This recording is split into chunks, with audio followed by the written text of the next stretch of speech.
أعوذ بالله من الشيطان الرجيم. بسم الله الرحمن الرحيم. الحمد لله رب العالمين الرحمن الرحيم مالك يوم الدين إياك نعبد وإياك نستعين اهدنا الصراط المستقيم صراط الذين أنعمت عليهم غير المغضوب عليهم ولا الضالين آمين. نحمده ونصلي على رسوله الكريم اما بعد فاعوذ بالله من الشیطان الرجیم بسم اللہ الرحمن الرحیم رب اشرح لي صدری ويسر لي امری واحلل عقدۃ من لسانی یفقهوا قولی. اللہ تعالیٰ کا شکر ہے کہ جس نے ہمیں مسلمان بنایا اور ہمیں اپنی پہچان دی، اور اس زندگی میں اپنی پہچان دے کر ہمارے لیے امید کا ایک راستہ کھول دیا. حقیقت یہ ہے کہ دنیا میں انسان کے لیے اتنے زیادہ امتحان ہیں، اتنی زیادہ مشکلات ہیں کہ اگر اللہ سبحانہ و تعالیٰ پر ڈیپینڈنس نہ ہو، اس پر توکل نہ ہو، اس پر ایمان نہ ہو، اس پر بھروسہ نہ ہو، تو زندگی بہت مشکل ہو جائے. بنیادی طور پر چونکہ اللہ تعالیٰ نے ہمیں پیدا ہی اس لیے کیا ہے کہ وہ آزما کر دیکھے کہ ہم میں اچھے کام کون کرتا ہے، تو امتحان، آزمائش اور پھر مختلف طریقے کی آزمائش یہ ایک ایسی چیز ہے کہ جو ہر انسان کے لیے ایک بہت بڑا چیلنج ہے.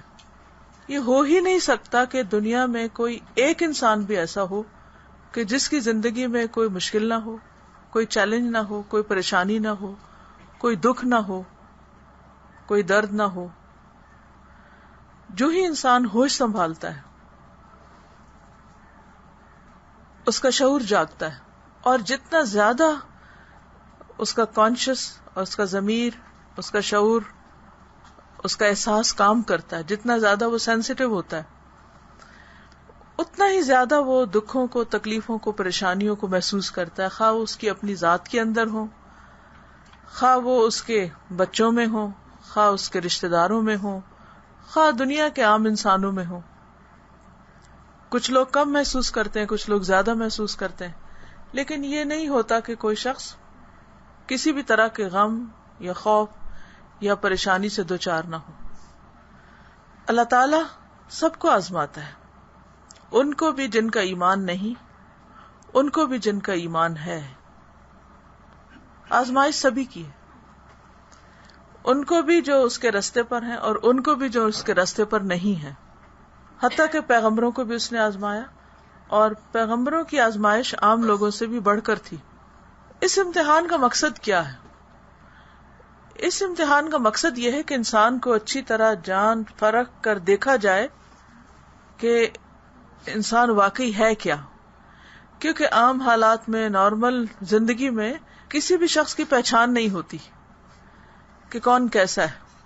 مثلاً آپ کہیں پر کچھ لوگوں کو بیٹھے ہوئے دیکھتے ہیں کہ وہ خاموش بیٹھے ہیں، چپ کر کے بیٹھے ہیں، کسی چیز کا انتظار کر رہے ہیں یا کوئی کام کر رہے ہیں، تو آپ صرف ان کے چہرے سے نہیں اندازہ لگا سکتے کہ وہ اندر سے کیا سوچ رہے ہیں یا ان کا اخلاق کیسا ہے. بہت سے لوگوں سے آپ دن میں ملتے ہیں، طرح طرح کے لوگوں سے آپ کا واسطہ پڑتا ہے، طرح طرح کے لوگوں سے انٹریکشن ہوتا ہے، تو وقتی طور پر آپ جس سے ملتے ہیں آپ کو بظاہر ان میں کوئی ایسی خرابی نظر نہیں آتی، لیکن جو آپ اس شخص کے ساتھ آگے چلتے ہیں، آپ کا اس سے واسطہ پڑتا ہے، تو آپ کو بہت سی چیزوں کی پہچان ہونے لگتی ہے. اسی لیے آپ دیکھیں کہ عام طور پر جب رشتے ہوتے ہیں، شادیاں ہوتی ہیں، تو بظاہر جو شروع میں دو خاندان آپس میں ملتے ہیں، دو لوگ آپس میں ملتے ہیں ایک آرٹیفیشل ماحول میں، تو دونوں ایک دوسرے کو اچھا سمجھ رہے ہوتے ہیں اور خوش بھی ہوتے ہیں. لیکن جب ہنی مون ختم ہوتا ہے اور کچھ دن گزرتے ہیں اور انسان حقیقی زندگی میں قدم رکھتا ہے، تو وہی لوگ جو اتنے اچھے لگتے ہیں وہ کھٹکنے لگتے ہیں، وہ چبھنے لگتے ہیں، ان سے پریشانیاں اور تکلیفیں ہونے لگتی ہیں. یہ فاصلہ یا وقت کچھ بھی ہو سکتا ہے، کچھ لوگوں کا جلدی ہوتا ہے، کچھ کا دیر سے ہوتا ہے، لیکن ہوتا ضرور ہے. اور پھر خاص طور پر اگر زندگی میں کوئی پرابلم آ جائے، کوئی مشکل آ جائے، کوئی مرضی کے خلاف چیز آ جائے، تو اس وقت لوگوں کی اصلیت کھلتی کہ وہ ہیں کون. جب تک آپ ان کے لیے اچھے ہیں تو وہ بھی اچھے ہوں گے آپ کے لیے، لیکن اگر آپ سے ان کے حق میں کوئی کوتاہی ہو جائے، کوئی کمی بیشی ہو جائے، تو اس کے بعد ان کا اصل سامنے آتا ہے. اللہ تعالیٰ کا ایک کریشن پلان ہے. اللہ نے ایسے بیکار ہمیں نہیں دنیا میں بھیجا. اس دنیا کو بنایا، اس میں بہت سی نعمتیں رکھی، انسان کو عقل شعور دی، اور ہر ایک کو ایک خاص سرٹن پیریڈ کے لیے یہاں بھیجا کہ تم جاؤ اور کام کرو اور پھر واپس آؤ تو تمہیں اس وقت اصل زندگی ملے گی. ہمیشہ کا ٹھکانہ تب ملے گا، زندگی جب شروع ہوگی. یہ تو ایک ٹیمپرری فیز ہے جو صرف ٹیسٹنگ پیریڈ ہے. بالکل ایسے ہی ہوتا ہے نا کہ جیسے کوئی پروڈکٹ تیار ہو رہی ہوتی ہے تو اس کو مارکیٹ کرنے سے پہلے ٹیسٹنگ فیز سے گزارا جاتا ہے، اور ہر چیز کا ٹیسٹ مختلف طریقے سے ہوتا ہے. دوائیوں کا ٹیسٹ اور طرح ہوتا ہے، فرنیچر کا ٹیسٹ اور طرح ہوتا ہے. لیکن کوالٹی جاننے کے لیے کوالٹی کنٹرول سیکشن جو ہوتا ہے وہ خاص طریقوں سے اس کو پروڈکٹ کو ٹیسٹ کرتا ہے، پھر اس کے بعد اس کو مارکیٹ میں بھیجتے ہیں، اور اس کے مطابق اس کی ویلیو بنتی ہے. کون سی چیز سستی ہے، کون سی کنڈم ہے، کون سی اچھی ہے. اور جو پروڈکٹ اس ٹیسٹ کو پاس کر جاتی ہے اور ایک سرٹن لیول کی کوالٹی مینٹین کرتی ہے، پھر مارکیٹ میں اس کی کتنی بھی قیمت ہو لوگ اس کو لینے کے لیے تیار ہو جاتے ہیں. تو اللہ تعالیٰ نے بھی دنیا میں ہمیں بھیجا اور مختلف طرح سے ہمیں ٹیسٹ کیا جا رہا ہے. کبھی جیسے قرآن پاک میں اللہ تعالیٰ فرماتے ہیں وَلَنَبْلُوَنَّكُمْ بِشَيْءٍ مِّنَ الْخَوْفِ وَالْجُوعِ وَنَقْصٍ مِّنَ الْأَمْوَالِ وَالْأَنفُسِ وَالثَّمَرَاتِ. ہم ضرور تمہیں آزمائیں گے، خوف، بھوک، مالوں کی کمی، جانوں کی کمی، اور خوشخبری دے دو صبر کرنے والوں کو. تو اللہ تعالیٰ نے پہلے ہی بتا دیا کہ ہم آزمائش ضرور کریں گے. کبھی زندگی میں ایک ڈر ہوتا ہے، مستقبل کے بارے میں انسان کے اندیشے ہوتے ہیں. کبھی بھوک ہوتی ہے، اور بھوک صرف پیٹ کی بھوک نہیں ہوتی، کئی قسم کی ہو سکتی. پھر اسی طرح جان کی کمی، انسانوں کی کمی، پھلوں کی کمی، فصلوں کا خراب ہونا، موسم کا بدلنا، بیماری کا آنا، یہ ساری چیزیں انسان کے لیے امتحان ہوتی ہیں. کبھی انسان کا امتحان انسان ہوتے ہیں، اور انسان جو انسان کے لیے امتحان بنتے ہیں وہ سب سے مشکل ٹیسٹ ہوتا ہے. اللہ تعالیٰ نے آسمان سے جب انسانوں کو اتارا تھا، اس وقت آدم علیہ السلام اور حوا علیہ السلام کو جب دنیا میں بھیجا تھا تو ساتھ ہی بتا دیا تھا کہ بعضکم لبعض عدو، تم میں سے بعض کے دشمن ہوں گے. اور یہ دشمنی صرف ایسا نہیں کہ کوئی غیر ذات یا غیر مذہب یا کسی اور سیکٹ والوں کے ساتھ ہو سکتی، یہ دشمنی خود انسان کے اپنے گھر کے اندر بھی ہو سکتی ہے ایک دوسرے کے لیے. قرآن پاک میں اولاد کو اور اس کے ساتھ ازواج کو، اولاد اور ازواج دونوں کو دشمن بتایا گیا. اب بعض اوقات اولاد انسان کا بہت بڑا ٹیسٹ ہو جاتی، ان کی طرف سے انسان کو ایسی پریشانی ہوتی ہے کہ انسان چکرا کے رہ جاتا ہے. بعض اوقات شوہر کی طرف سے، بعض اوقات کسی خاص رشتہ دار کی طرف سے. تو یہ ساری چیزیں زندگی میں موجود ہیں، ان سے کوئی فرار حاصل نہیں کر سکتا. کئی لوگ ان کا حل کیا سوچتے ہیں کہ ہم اپنی زندگی ختم کر لیتے ہیں، لیکن وہ بھی حل نہیں ہوتا مسئلے کا، کیونکہ بحیثیت ایک مسلمان ہم سب کو یہ معلوم ہے کہ خودکشی حرام ہے، اور اپنی جان لینے کا مطلب یہ ہے کہ اپنے آپ کو ہمیشہ ہمیشہ کے لیے تباہی کے گڑھے میں پھینکنا. پھر تو اس کوٹھڑی سے کوئی باہر بھی نہیں نکلتا. اب دیکھیں کہ دنیا میں بھی جو لوگ کسی کو قتل کر دیتے ہیں ان کو جیل میں جو سزا ہوتی ہے کوٹھڑی کی. آج ہی مجھے کوئی بتا رہا تھا کہ کچھ قیدی ہیں تو وہ پروگرام جو میرا ریڈیو پہ آتا ہے صبح تو وہ سنتے ہیں، تو ان میں سے کسی نے میسج بھیجا کہ میں 14 سال کی سزا بھگت چکا ہوں، میں بے گناہ پکڑا گیا تھا، اور اب یہ ہے کہ چونکہ نہ میرا کوئی ماں باپ ہے نہ کوئی اور ہے تو کوئی مجھے چھڑا نہیں سکتا، تو میں کوٹھڑی کی سزا بھگت رہا ہوں. تو میں نے کہا کوٹھڑی کیا ہوتی؟ تو انہوں نے کہا کہ 7 فٹ پتہ نہیں لمبی اور کتنی چوڑی، اور اس میں 7-8 لوگ اس میں ایک کوٹھڑی کے اندر ہیں، جن کو سارا دن اسی کے اندر رہنا پڑتا ہے، صرف 2 گھنٹے سارے دن میں اس سے باہر نکلتے ہیں، 1 گھنٹہ صبح اور 1 شام، باقی پھر اسی کمرے میں ڈال دیتے ہیں. 14 سال سے وہ بندہ اسی طرح رہ رہا ہے، سزائے موت کی جو سزا ہوتی ہے، اور اس کے اندر وہ وہی ٹوائلٹ بھی ہوتا ہے، اور جو باہر گھنٹہ نکالتے وہ مشقت، سزا با مشقت جو ہوتی ہے، اس میں کوئی ایسا کام کرواتے ہیں کہ جو وہ بھی تکلیف دے، یعنی کہ کہیں بھی آرام نہیں. تو اندر وہ جو سارے اسی طرح کے چور مجرم کٹھے ہوئے بھی ہوتے ہیں، اور کوئی بے گناہ بھی بیچ میں ہوتا ہے جو نہیں ہوتا، دھوکے میں پکڑا جاتا ہے، یہ کوئی پکڑوا دیتا ہے. تو یہ کوٹھری تو آخرت کے جہنم کے مقابلے میں کچھ بھی نہیں. تو ایک انسان جب خود کو خود قتل کر دیتا ہے، خودکشی کرتا ہے، تو اس کی جو سزا ہے وہ تو ہمیشہ کا جہنم ہے، اور اس کوٹھری سے تو کوئی باہر آ بھی نہیں سکتا. اس کے لیے تو انسان کسی سے ریکویسٹ کر سکتا ہے، کسی کو لکھ سکتا ہے کہ میری مدد کریں، مجھے کوئی ہیلپ کریں کہ میں اس سے باہر آ سکوں. تو بہرحال امتحان زندگی کو مشکل بنا دیتے ہیں، لیکن ہم بعضوں کا سچویشن نہیں چینج کر سکتے. مثلا اگر ہماری شادی کسی ایسے بندے کے ساتھ ہو گئی ہے کہ جس کی عادتیں ہمیں بہت ہی ناپسند ہیں، یا ہمارے سرورز ہم کو تنگ کرتے ہیں، یا گھر ایسی جگہ خرید بیٹھے کہ جہاں سے نیبر نے بہت تنگ کیا ہوا ہے، یا بچوں کی طرف سے تنگی ہے، یا کسی اور چیز کی طرف سے تنگی ہے. اب کچھ چیزیں ایسی ہوتی ہیں جن کو ہم بدل نہیں سکتے، کچھ چیزیں ہوتی ہیں جنہیں ہم تبدیل کر لیتے ہیں. مثلا آپ اپنے گھر کا فلور بدل سکتے ہیں، اگر اس پہ بار بار آپ سلپ ہو رہے ہیں تو چینج کروا لیں، دیواروں کا رنگ بدل دیں، پردے بدل لیں، فرنیچر بدل لیں، گھر کی لوکیشن چینج کر لیں. لیکن گھر والے تو نہیں چینج ہو سکتے نا. آپ اپنے بچے تو کسی سے ایکسچینج نہیں کر سکتے کہ میرا بچہ بہت ناٹی ہے اور تمہارا بہت اچھا ہے تو ہم چینج کر لیتے. یہ نہیں ہوتا. جو آپ کو مل گیا آپ نے اسی کو ہی اب قبول کرنا ہے. بعض اوقات ہینڈی کیپ بچے پیدا ہو جاتے ہیں. زندگی میں کوئی بھی امتحان آ سکتا ہے، اور صرف امتحان نہیں ہوتے، خوشیاں بھی ہوتی ہیں. لیکن ہوتا یہ ہے کہ جو خوشیاں ہوتی ہیں ان پر توجہ کم ہوتی، کیونکہ بڑی سے بڑی خوشی کو چھوٹی سی تکلیف جو ہے وہ ختم کر کے رکھ دیتی. مثلا کوئی ایک خاص دن جس کا آپ کو انتظار ہو کہ وہ زندگی میں آئے گا، آپ لک فارورڈ کر رہے ہو. مثلا کسی پیارے عزیز کی آمد کی بات ہو، مثلا آپ کا بچہ بہت عرصے کے بعد باہر سے آ رہا ہے، لیکن اتفاق سے اسی دن آپ کے سر میں درد ہو گئی. تو اب آپ دیکھیں کہ وہ خوشی ہے آپ کو، لیکن آپ کے سر درد نے اس خوشی کے اندر ایک تو کہتے ہیں رنگ میں بھنگ ڈال دینے والی بات، وہ خوشی اوور شیڈو ہو جاتی ہے، یا ان نعمتوں کی طرف ہماری توجہ نہیں جاتی. اب آپ دیکھیے کہ زندگی میں جب ایسے حالات ہوں تو اس میں پھر انسان خود کو تبدیل کرے، اپنی سوچ کو مثبت کرے. یہ انتہائی ضروری ہے اس دنیا کے امتحان میں کامیاب ہونے کے لیے. منفی سوچ کے ساتھ ہم صرف اپنے آپ کو ہی نقصان دیتے ہیں. مثلا آپ دیکھیں کہ اگر آپ سمجھتے کہ آپ کے اندر ایک بہت بڑی ویکنس ہے کہ آپ کو بہت جلدی غصہ آتا ہے یا بار بار غصہ آ جاتا ہے، اور تو آپ اینالائز کریں کہ غصہ کیوں آتا مجھے، کس بات پہ آتا ہے. تو اکثر آپ دیکھیں گے کہ لوگوں کی حماقتوں پر. مثلا آپ نے بچے کو کہا کہ وہ چیز پکڑاؤ مجھے گلاس، تو اس نے بے دھیانی میں پکڑا اور ہاتھ سے گرایا، اور جو اس میں دودھ تھا یا جو دوا تھی وہ بھی گرا دی، توڑ دی. اب آپ کا ری ایکشن کیا ہوگا؟ غصہ آئے گا.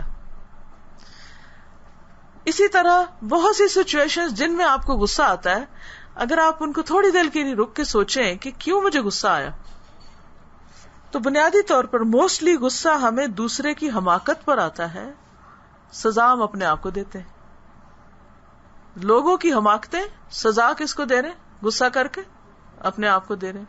جل رہے ہیں، کڑ رہے ہیں، کھج رہے ہیں، اپنے آپ کو ستا رہے ہیں. بعض لوگ تو اپنا سر پیٹنے لگتے ہیں، فزیکلی اپنے آپ کو ٹارچر کرنے لگتے ہیں. بعض لوگ اپنی رگیں کاٹ دیتے ہیں، بعض بال کھینچتے ہیں، بعض کپڑے پھاڑ دیتے ہیں، بعض گھر کو جلانے لگتے ہیں، چیزیں توڑنے لگتے ہیں، دروازے بینگ کرنے لگتے ہیں. کیا کیا قسمیں آپ دیکھ. بعض لوگ اٹھ کے قتل کر دیتے ہیں. کس قسم کے کام کرتے ہیں. یہ سب کیا ہے اصل میں؟ غصہ.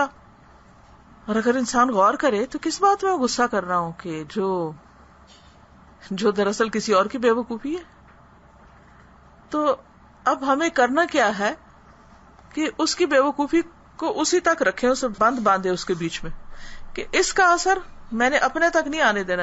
مثلا بعض اوقات ایسا ہوتا ہے نا کہ جیسے کوئی چیز چھلک سکتی ہے یا گر سکتی ہے یا ٹوٹ کے آپ کی طرف آ سکتی ہے. جیسے کوئی بند ہوتا ہے تو بند ٹوٹتے ہیں تو شہر ڈوب جاتے ہیں نا, گاؤں کے گاؤں ڈوب جاتے ہیں, سیلاب کے بازو کا اسی وجہ سے آتے ہیں. تو آپ کیا کرتے ہیں, وہ بند مضبوط کرتے ہیں.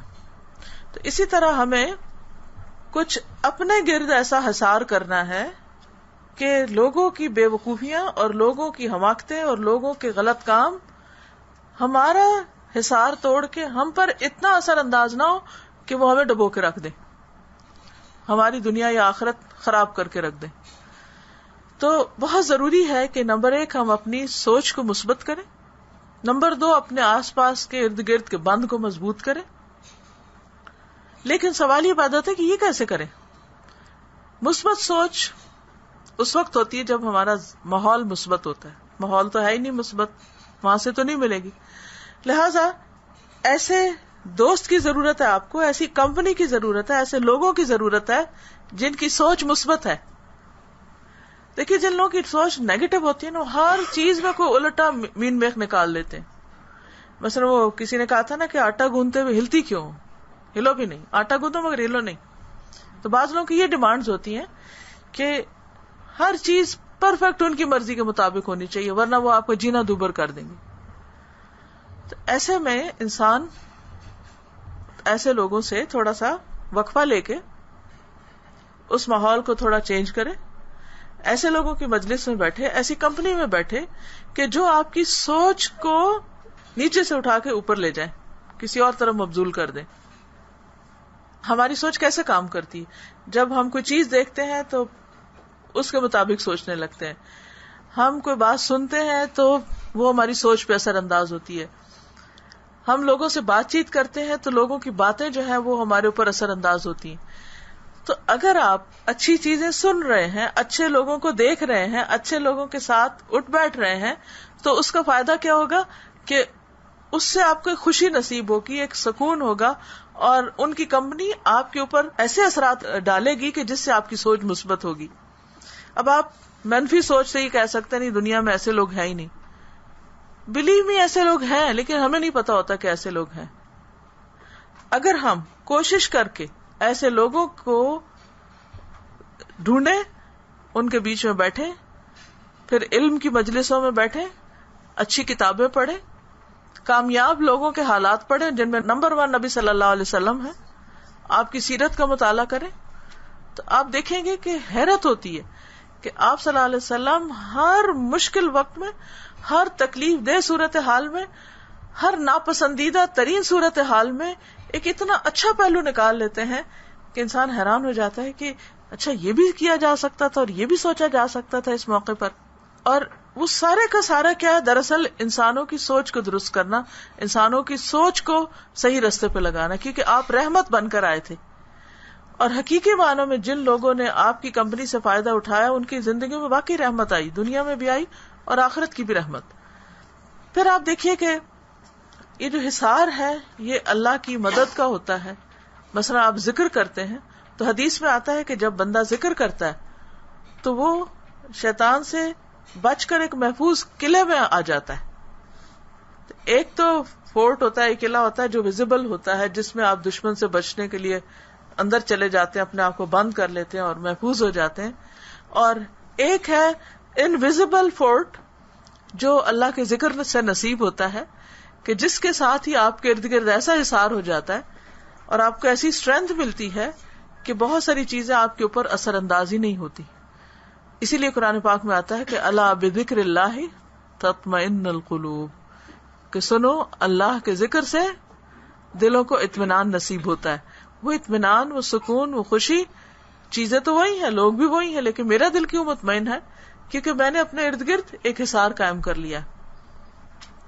پھر اسی طرح یہ ہے کہ انسانوں کی خدمت, یک طرفہ طور پر لوگوں کے ساتھ بھلائی کرنا, بغیر کسی غرض کے, بغیر کسی سے شکریہ اور ایون چھوٹی سی بھی کسی چیز کی توقع رکھے بغیر کسی کے ساتھ بھی اچھا کرنا انسان کے دل میں بے پناہ خوشی لاتا ہے.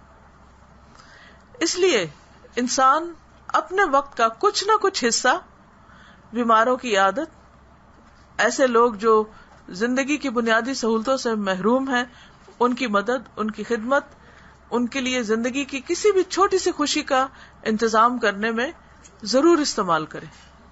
ایک طرف اللہ سے تعلق مضبوط کرے، دوسری طرف بندوں کے ساتھ تعلق اچھا رکھے، یعنی بندوں کے ساتھ ریلیشن شپ جو ہے اس میں مثبت رویہ اختیار کرے، ذکر کی کثرت کرے، خدمت خلق کے کام کرے. ہو سکتا ہی نہیں کہ انسان ڈپریشن سے نہ نکلے، شرط ہے، لازم ہے، ضرور وہ اس مصیبت سے باہر آ جائے گا. اور پھر چونکہ اللہ نے ہم کو بنایا کام کے لیے نا، کہ دنیا میں ہم کچھ کر کے آئے، اور جو کچھ کرے اللہ کے لیے کرے، اسی کو عبادت کہتے ہیں. وہ قرآن پاک میں آتا نا، وَمَا خَلَقْتُ الْجِنَّ وَالْإِنسَ إِلَّا لِيَعْبُدُونَ، میں نے جن و انس کو اپنی عبادت کے لیے پیدا کیا ہے. اب عبادت کیا ہے؟ ایک تو ریچولز کی شکل میں ہے، وہ تو کرنا ہے، نماز روزہ حج زکوٰۃ، ٹھیک ہے، لیکن اس کے علاوہ دنیا میں جتنے بھی اچھے اچھے کام ہیں، اگر ان کو انسان اللہ کی خاطر کرتا ہے تو وہ سارے کام عبادت بن جاتے ہیں. مثلاً آپ اپنے شوہر کی کوئی بات مانتی، آپ کو شوہر سے 10 شکایتیں، آپ کو بالکل دل نہیں مان رہا کہ آپ ان کی بات مانیں یا آپ ان کے کام آئیں یا ان کی کسی بھی طرح ہیلپ کریں، لیکن آپ پھر بھی اٹھ کے کرتے ہیں. صرف ایک چیز آپ کو اٹھا سکتی ہے، اور وہ ہے اللہ کی محبت، اللہ کی رضا، اللہ کی خاطر، اللہ سے جزا پانے اور اللہ کو راضی کرنے کا جذبہ. اور اللہ تعالیٰ اس بندے سے اور زیادہ خوش ہوتا ہے جو اس کی خوشی کے لیے اپنے نفس کے خلاف جا کے کام کرتا ہے. کیونکہ جب ہم اپنی خوشی کے لیے کسی سے مل رہے ہیں، اپنی خوشی کے لیے کسی کے پاس جا رہے ہیں، اپنی خوشی کے لیے کسی کا کام کر رہے ہیں، تو ہمیں انسٹنٹ ریوارڈ مل رہا ہے. لیکن وہ کام کرنا کہ جس میں ہمیں کوئی خوشی نہیں ہے، تو کسی وقت اس کام کے کرنے سے اللہ تعالیٰ اتنا بڑا اجر دیتے ہیں کہ آہستہ آہستہ اس ریلیشن شپ میں بھی خوشی پیدا کر دیتے ہیں. اللہ کے لیے کچھ بھی مشکل نہیں. وہ دشمن کو دوست بنا سکتا ہے آپ کا، وہ دوست کو آپ کا دشمن کر سکتا ہے. اور یہ دونوں مثالیں آپ کو ملیں گی زندگی میں، کہ وہ لوگ جو آپ کے بہت ہی چاہنے والے تھے وہ آپ کے دشمن بن گئے، اور وہ لوگ جو آپ کے دشمن تھے وہ آپ کے دوست بن گئے. یہ عین ممکن ہے. انسانوں کے مزاج میں تبدیلی ہوتی رہتی ہے، حالات میں، ماحول میں. یہ ایسی تبدیلی ہے جس کو روکنا ہمارے بس میں ہی نہیں. جس طرح اپنی ذات کے بارے میں فزیکل چینجز ہمارے اندر آتے ہیں، بچپن سے جوانی بڑھاپا، ہم جو مرضی کر لیں، ان چینجز کو ہم روک ہی نہیں سکتے. ٹھیک ہے ڈیلے کر سکتے ہیں لیکن روک نہیں سکتے. کوئی شخص بڑھاپے سے بچ نہیں سکتا اگر وہ زندہ ہے، آئے گا. اسی طرح کچھ اور چیزیں بھی ہیں، یہ آپ کے ہاتھ میں نہیں ہے. تو اس لیے انسان کو چاہیے کہ وہ اس جگہ پر اچھائی کرے جس جگہ اس کو صرف اور صرف ایک جگہ سے ریوارڈ ملنے کا یقین ہے، اور وہ اللہ کی ذات ہے. اس بندے سے کچھ ملنے والا نہیں. لیکن اللہ تعالیٰ کا یہ وعدہ ہے کہ اگر ہم ایک قدم اس کی طرف بڑھائیں گے، ایک کام اس کی خوشی کا کریں گے، وہ 10 خوشیاں ہمیں زندگی میں ضرور عطا کرے گا. ضروری نہیں اس شخص سے، کیونکہ ہم کیا چاہتے ہیں جس سے ہم نے اچھا کیا ہے نا وہ ہم سے اچھا کرے. ہم کنڈیشنل کام کرتے ہیں، شرط لگاتے ہیں. اس نے نہیں کیا اس کا مطلب کوئی پھر ہمیں ہماری زندگی میں کچھ ہے ہی نہیں. نہیں، ضروری نہیں وہی کرے. آپ کو اچھا چاہیے نا، آپ کو خوشی چاہیے، آپ کو اللہ تعالیٰ کسی اور سے دلوا دے گا، کہیں اور سے آپ کی ضرورت پوری کر دے گا جس سے آپ نے توقع رکھی تھی. کیونکہ اللہ تعالیٰ بندے کو یہ ریئلائز کرانا چاہتا ہے کہ رازق میں ہوں، کوئی بندہ نہیں ہے. کام بنانے والا میں ہوں، کوئی اور انسان نہیں ہے. اس لیے بہت ضروری ہے کہ انسان اپنی ساری توقعات، توکل، بھروسہ، یقین، سب کچھ اللہ کی ذات پہ رکھے. اور اللہ کا وعدہ ہے کہ اللہ تعالی کبھی بھی احسان کرنے والوں کا اجر ضائع نہیں کرتا. ان اللہ لا یضیع اجر المحسنین، محسنین کا اجر ضائع کرتا ہی نہیں. محسن کون ہوتا ہے؟ محسن وہ ہوتا ہے کہ جس کے ساتھ لوگ اچھا نہ بھی کرے وہ پھر بھی اچھا کرے، یا جس کے ساتھ کوئی اچھا کرے تو وہ اس سے بڑھ کر اچھا کرے. ایسا ہوتا نا کہ بعض اوقات ہم کہتے ہیں اس نے بھی تو ہمارے ساتھ اتنا ہی کیا تھا، بس اس سے آگے جانے کی ضرورت نہیں. نہیں، ہم این ایکسٹرا مائل جائیں گے. کس لیے؟ اپنے لیے، محسن بننے کے لیے. پھر کسی بھی کام کو اچھے طریقے سے کرنا. مثلاً اگر آپ کسی بھی پروفیشن میں، آپ کا باس آپ کو نہیں دیکھ رہا، کوئی چیک نہیں کر رہا، لیکن آپ اپنے پروفیشن میں حد درجہ آنےسٹ ہیں. کس کے لیے؟ صرف اپنے رب کے لیے. کیونکہ آپ کو پتا ہے کہ آپ اس کی پریزنس فیل کرتے ہیں، وہ ہر جگہ آپ کو دیکھ رہا ہے. جب اس کے لیے آپ اچھا کریں گے تو وہ آپ کے اس محنت کو یا اس جذبے کو کبھی بھی ضائع نہیں کرے گا. پھر اسی طرح یہ ہے کہ جہاں لوگوں سے ہمیں تکلیف پہنچتی ہے ہم سے بھی دوسروں کو پہنچ جاتی. تو اس میں کیا ہے کہ ہمیں معافی مانگنے میں، اللہ سے توبہ کرنے میں کبھی بھی دیر نہیں لگانی چاہیے. اللہ تعالیٰ کا وعدہ ہے ان اللہ یحب التوابین، اللہ کو توبہ کرنے والے بہت ہی پیارے ہیں. یہ نہیں کہا کہ غلطی نہ کرنے والے اللہ کو پیارے ہیں، غلطی تو ہوگی لیکن غلطی کرنے کے بعد اس پر توبہ کرنے والے اللہ کو بہت پیارے ہیں. تو اس لیے کبھی اگر غلط ہو جائے تو اس پہ اتنے ڈپریشن میں نہ جائیں کہ اچھا اب تو مجھ سے یہ اور یہ قصور ہو گیا. نہیں، ان اللہ یغفر الذنوب جميعا، اللہ سارے گناہ معاف کر سکتا ہے. جب سارے ہی وہ کر سکتا ہے تو پھر یہ گناہ اور وہ گناہ کوئی معنی نہیں رکھتے کہ ہم کسی سے جا کے پوچھیں اچھا میرا یہ گناہ معاف ہوگا کہ نہیں ہوگا. نہیں، اللہ کا وعدہ وہ سارا کر سکتا ہے. اس نے کسی سے مشورہ نہیں کرنا، کسی سے پوچھنا نہیں. کیونکہ ایک اور چیز جو ہمیں پریشان کرتی ہے وہ ہماری اپنی غلطیاں ہوتی ہیں. ایک غلطی ہوگی، اس کا بوجھ ہمارے دل پہ پڑ جاتا ہے، اوپر سے ایک اور ہو گئی اس کا، پھر آہستہ آہستہ آہستہ بڑھ کے وہ ایک بیماری کی شکل اختیار کر لیتے ہیں. اس وقت ہمیں بھول جاتا ہے کہ توبہ کا دروازہ کھلا ہے. توبہ کا دروازہ موت تک کھلا ہے. توبہ کا دروازہ اس وقت تک کھلا ہے کہ جب تک سورج مشرق کی بجائے مغرب سے نہ نکلے، یعنی قیامت نہ آ جائے. تو اس لیے کبھی بھی انسان کو اللہ کی طرف پلٹنے، اللہ کو راضی کرنے، اللہ کا ذکر کرنے اور اللہ ہی کو اپنا سب کچھ سمجھنے میں دیر نہیں لگانی چاہیے.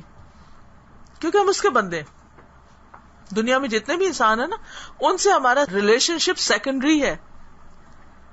ان سب سے پہلے اللہ ہمارا رب ہے اور اس سے ہمارا تعلق جو ہے وہ سب سے اہم ہے.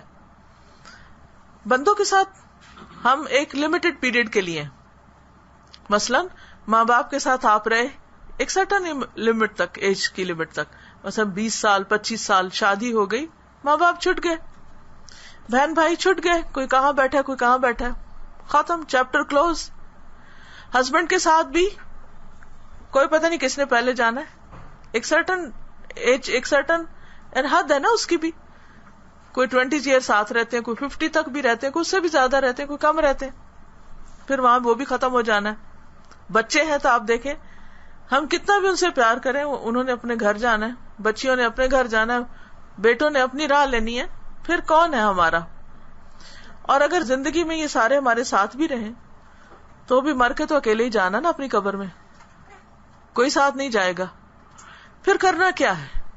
پھر کرنا یہ ہے کہ جس کی طرف سے آئے ہیں، جو ہمارا خالق ہے، جو ہمارا رازق ہے، ہم اس کے ساتھ سب سے زیادہ سنسیئر ہو جائیں، اس کو راضی کرنے کی فکر کریں. کیونکہ اگر اس کو ناراض کر دیا اور ساری دنیا کو بھی راضی کیا تو وہ تو دنیا کسی وقت پھر ناراض ہو سکتی. لیکن اگر وہ راضی ہو گیا تو سب بیڑے پار، سب مشکلات آسان. تو اس کو راضی کرنے کے لیے طریقہ یہی ہے کہ ہم اپنے گناہوں پر معافی، اس کو راضی کرنے کے کام اور بندوں کی خدمت کے ایسے کام کہ جس سے ہماری اندر تک ہی روح سرشار ہو جائے. یہ دنیا میں بھی خوشی اور آخرت میں بھی خوشی کا ذریعہ ہے. آخرت بیسیکلی دنیا کا، یعنی آپ یوں سمجھے کہ دوسرا رخ ہے. جیسے پیج کے 2 رخ ہوتے ہیں نا، ایک یہ ہے اور ایک ادھر کا ہے. آج ہم یہ رخ دیکھ رہے ہیں، کل یہ دیکھیں گے. اگر آج خوش نہیں ہیں ہم تو کل بھی نہیں ہو سکتے. دل کی حالت ہمیشہ اس کا جائزہ لیتے رہنا چاہیے، کیونکہ اگر یہ دل ابھی راضی نہیں اور اس حالت میں مرے تو قبر میں بھی اسی حالت میں رہیں گے اور اسی حالت میں اٹھیں گے.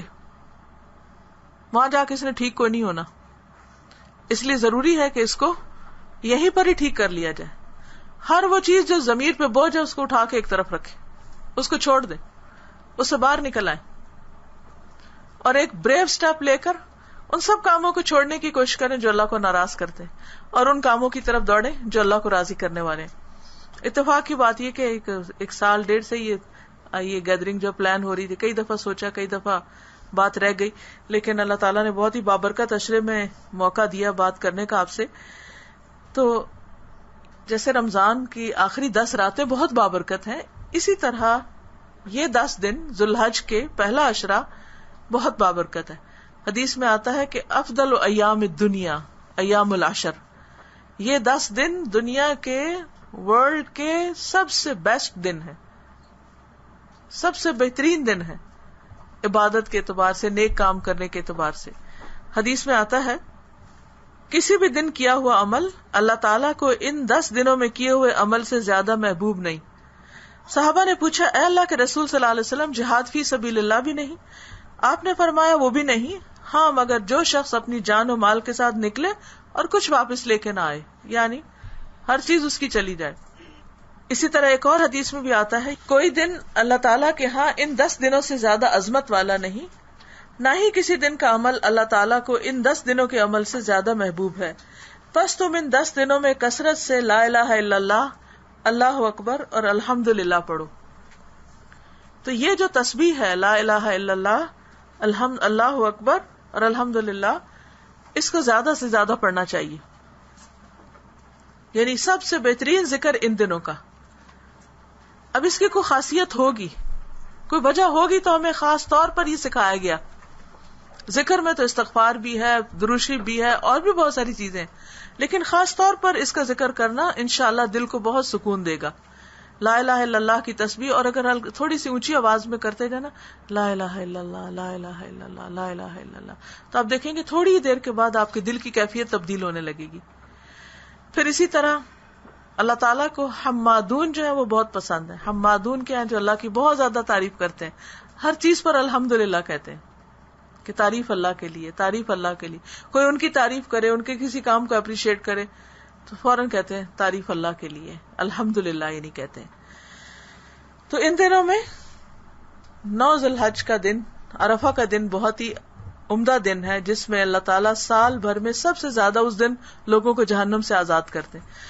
رمضان کی آخری راتوں میں لیلۃ القدر ہے، لیکن ہمیں پتہ نہیں ہوتا کون سی رات ہے.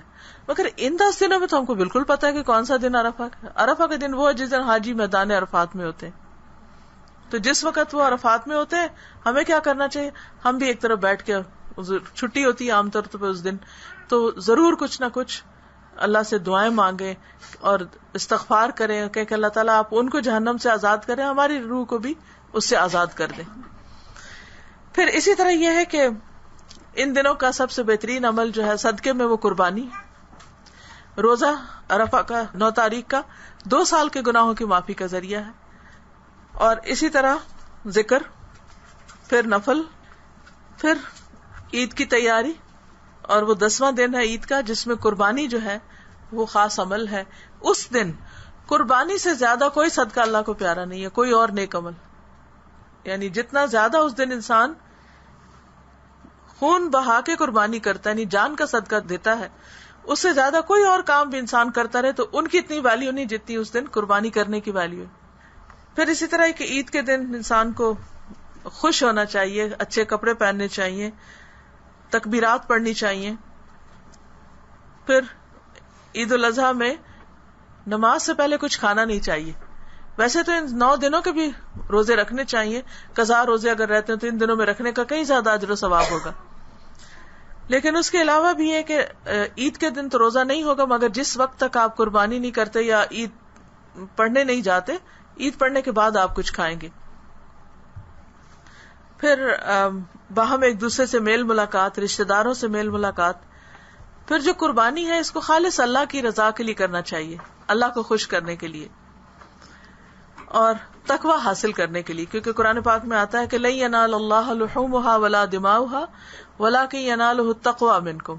اللہ کو ان جانوروں کے خون اور گوشت نہیں پہنچتے، اس کو تمہارے دلوں کا تقوی پہنچتا ہے کہ کتنی محبت سے تم نے جانور قربان کیا ہے. پھر آپ صلی اللہ علیہ وسلم نے یہ بھی فرمایا کہ جو وسعت کے باوجود قربانی نہ کرے وہ ہماری عیدگاہ میں نہ آئے. صحابہ کرام کہتے ہیں کہ ہم اپنے قربانی کے جانوروں کو خوب موٹا کرتے تھے، کیونکہ ان کو پال کر اور خوبصورت جانوروں کو اللہ کی راہ میں ذبح کرنا چاہیے. اگر کوئی نہ ملے، اتنی استطاعت نہ ہو تو جو بھی میسر ہو وہ انسان کر لے، لیکن اگر میسر ہو تو اچھے سے اچھا جانور اللہ کی نظر کرنا چاہیے. اور قربانی اصل میں کیا ہے؟ صحابہ کرام نے پوچھا تھا کہ یہ قربانیاں ہم کیوں کرتے ہیں؟ تو آپ نے فرمایا سنت ابیکم ابراہیم، تمہارے باپ ابراہیم کی سنت ہے، ان کا طریقہ ہے.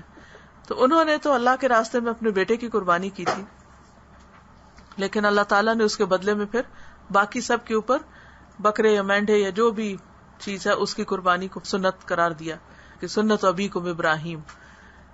ابراہیم علیہ السلام کو اللہ تعالیٰ نے بڑھاپے میں ایک بیٹا دیا تھا، اسماعیل علیہ السلام، اور اسحاق بھی دیے تھے، اور وہ بھی بڑھاپے میں ہی اللہ تعالیٰ نے دیے. تو بڑھاپے کی اولاد تو ویسے بھی انسان کو بہت عزیز ہوتی ہے، کیونکہ انسان سوچتا ہے کہ چلے اس کے بعد اس کو کوئی وارث ملا یا اس کو کوئی سنبھالنے والا ملا. لیکن ابراہیم علیہ السلام کو خواب میں اللہ تعالیٰ نے دکھایا کہ وہ اپنے بیٹے کو ذبح کر رہے ہیں، تو انہوں نے اپنے بچے سے پوچھا کہ تمہارا کیا خیال ہے؟ تو اس نے کہا کہ ابا جان جو آپ کو حکم ملا آپ کر دیں، اور وہ ساتھ چل پڑے.